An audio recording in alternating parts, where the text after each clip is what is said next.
E depois que abini com o ministro de Holanda, of secretário de Estado, Weerwind, ele vai participar na decisão na Suriname.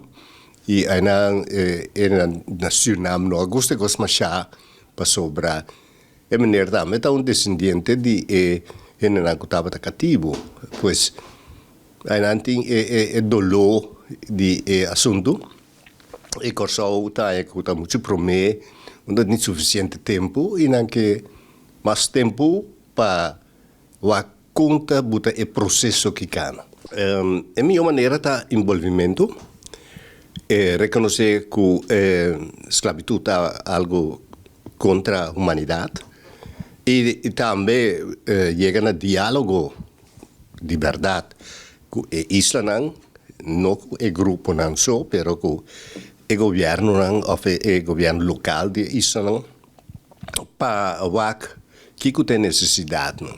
Tem todo grupo a botar um desejo dilante e nós temos também com o Bonaire, nosso grupo de diálogo, a botar seu pensamento dilante.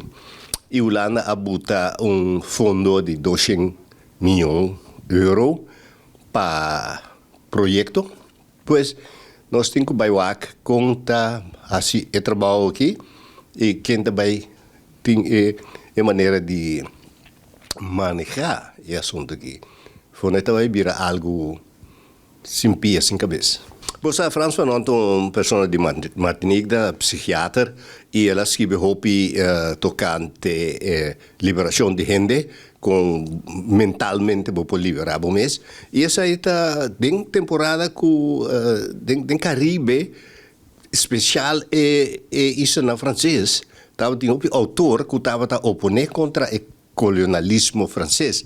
E lo que nanda tres dilante está como gente caribense eta conta para nós também.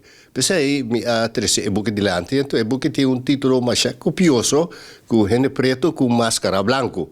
Então aí bota mira com nós está preto, pero nós que está branco. Sobra nós está depender de gente branco, de sistema colonial.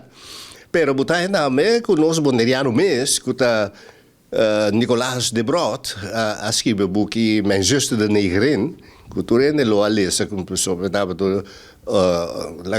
obrigatório, pero aí dentro também está escrever a diferença entre branco com preto, e que é nós um produto de branco com preto e que nós chamamos café com leite.